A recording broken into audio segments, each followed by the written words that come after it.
Hello dear friends, तो मैं हूं आरती। संस्कृति पीसीएस यूट्यूब चैनल पे आप सभी का स्वागत है। मैं हाजिर हूं एक नए विषय को लेकर के। आज हम बात करने वाले उत्तर प्रदेश की उस जनजाति के बारे में जिसको लेकर सरकार लगातार प्रयास कर रही। और मोस्ट इंपोर्टेंट बात पता क्या है, बहुत यूनिक चीज यहाँ के बारे में है कि ये जनजाति दिवाली को शोक दिवस के रूप में सेलिब्रेट करती है।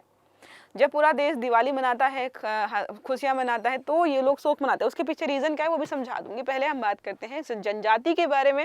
कहाँ रहती है, कहाँ निवास करती है, क्या खाती है, क्या पहनती है, क्या कल्चर है, कितनी जनसंख्या है, ये सारा समझेंगे। तो मुख्यमंत्री योगी आदित्यनाथ जी ने यहाँ पर बोला कि 2029 तक 1 ट्रिलियन की इकोनॉमी हम उत्तर प्रदेश को अकेले बना लेंगे। जहाँ भारत को हम 3 ट्रिलियन 5 ट्रिलियन की बात करते हैं, उत्तर प्रदेश अकेले अलग एजेंडा लेके चले कि हम 1 ट्रिलियन के अकेले बन जाएंगे।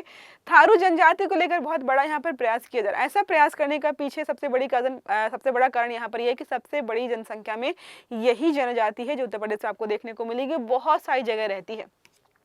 उनके परंपरागत उत्पादों को लेकर के अब एमएसएमईज हो गया, एसएचजीज बहुत अगर एक्टिव आपको कहीं दिखाई देंगे वह उत्तर प्रदेश में, और इनसे जुड़े हुए हैं। तो इनके प्रोडक्ट को सिर्फ भारत में नहीं, इंटरनेशनल मार्केट में भी ब्रांडिंग की जा रही है ताकि इनके प्रोडक्ट को पहचान मिले। अब इसके लिए अगर आपको चेक करना हो तो आप जाकर देखिए अमेजॉन, फ्लिपकार्ट और भी बहुत सारे ई कॉमर्स प्लेटफॉर्म्स पर आपको इनके प्रोडक्ट देखने को मिल जाएंगे। वन डिस्ट्रिक्ट वन जो है प्रोडक्ट जो लेकर के आया गया, और एमएसएमईज योजनाएं बहुत ज्यादा बहुत हद तक इस कह सकते हैं इस जनजाति के लिए लाभप्रद रही है, क्योंकि सरकार लगातार इनका समर्थन भी कर रही है।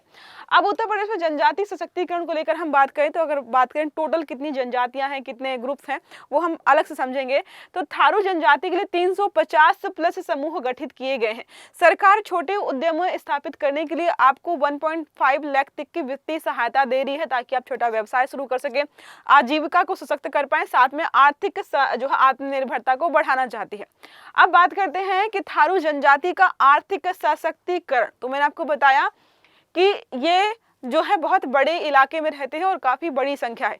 तो गोरखपुर, महाराजगंज, बलरामपुर, बहराइच, लखीमपुर खीरी और पीलीभीत में आपको देखने को मिल जाएंगे। काष्ठ शिल्प और बांस के उत्पाद बनाते हैं। अब पलिया ब्लॉक लखीमपुर खीरी की अगर आप बात करेंगे तो fastest and development value chain company Tharu उत्पादों की ब्रांडिंग और मार्केटिंग कर रही है। उत्पादों का वैश्विक स्तर पर वितरण किया, मतलब यहाँ पर निर्यात जो है दूसरे स्टेट्स में ना हो करके, मतलब वहां तो हो ही रहा है, अंतरराष्ट्रीय स्तर पर आपको देखने को मिलेगा। 1 डिस्ट्रिक्ट 1 प्रोडक्ट योजना जो 2018 में लेकर के आई गई थी, उत्तर प्रदेश में इसका बहुत बड़ा हिस्सा या कह सकते हैं बहुत बड़ा फायदा जिसको मिला है वो पिछड़े समुदाय के लोग, पिछड़े ग्रुप के लोग या जनजातीय लोगों को मिला, क्योंकि इन जो पिछड़े ग्रुप थे उनको आर्थिक सशक्तिकरण को करने में बहुत महत्वपूर्ण भूमिका निभाई है। परिणाम अगर आप देखेंगे तो 3 करोड़ से अधिक लोगों को रोजगार मिला है। 2016-17 में ये 80,000 करोड़ था, अब ये 1.56 लाख करोड़ का निर्यात कर रहे हैं।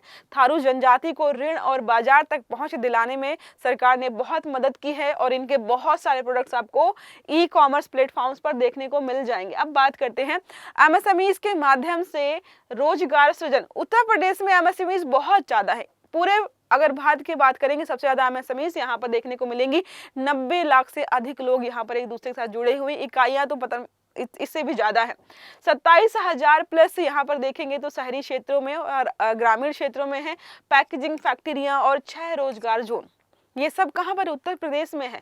प्रभाव क्या हो रहा? आर्थिक गतिविधियां लगातार बढ़ रही हैं, इकोसिस्टम ट्रांसफॉर्मेशन हो रहा है, उत्पाद या कह सकते हैं स्थानीय उत्पादों को ग्लोबल मार्केट में पहचान मिल रही है।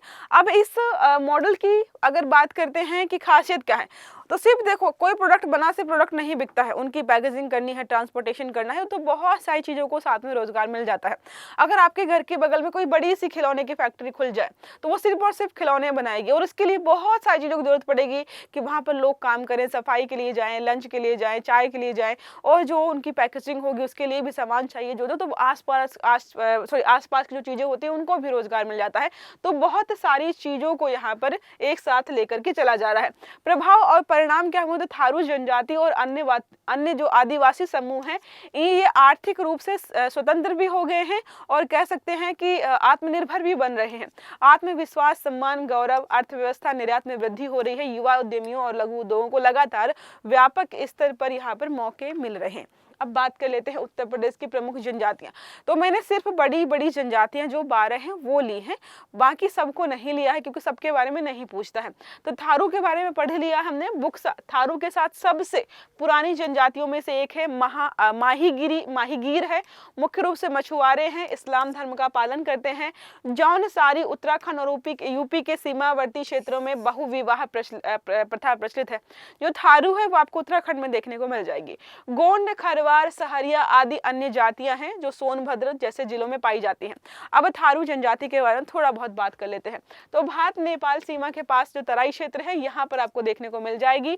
सांस्कृतिक मान्यता देखें तो खुद को महाराणा प्रताप का वंशज मानते हैं, थेरवाद बौद्ध धर्म से जुड़े हैं और स्थविरवाद या शब्द से इनकी जो है उत्पत्ति मानी जाती है। ये दीपावली को शोक पर्व के रूप में या शोक दिवस के रूप में मनाते हैं। होली पर खिचड़ी नृत्य करते हैं। मातृ सत्तात्मक समाज है, माता को ज्यादा महत्व मिलता है, महिलाओं का निर्णय सर्वोपरि होता है। परंपराएं तो बदला और 3 टिकटी विवाह प्रथा है। यहाँ पर गांव में पंचायत प्रधाना मुखिया के माध्यम से विवाह सुलझाए जाते हैं। आर्थिक स्थिति हमने देखा, बांस और मुंज से बनी हुई वस्तुओं को ये बेचते हैं, बनाते हैं। सरकार के प्रयास के बारे में हमने देखा है। थारू विकास योजना 1980 में लेकर आई गई।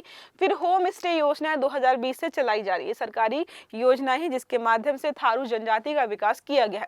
अब एक प्रश्न हमारा है, उत्तर प्रदेश में कुल कितनी अनुसूचित जनजातियां पाई जाती हैं? 52, 62, 72 या 82? इसका आंसर आपको कमेंट बॉक्स में देना है। अगर आर्टिकल अच्छा लगा है तो लाइक करना है, चैनल को सब्सक्राइब भी करना है, बेल आइकन दबाना है ताकि जितने भी इस प्रकार के आर्टिकल्स हैं वो सारे आपको समय पर मिलते रहें। तो अच्छे से पढ़िएगा। Have a good day. Thank you.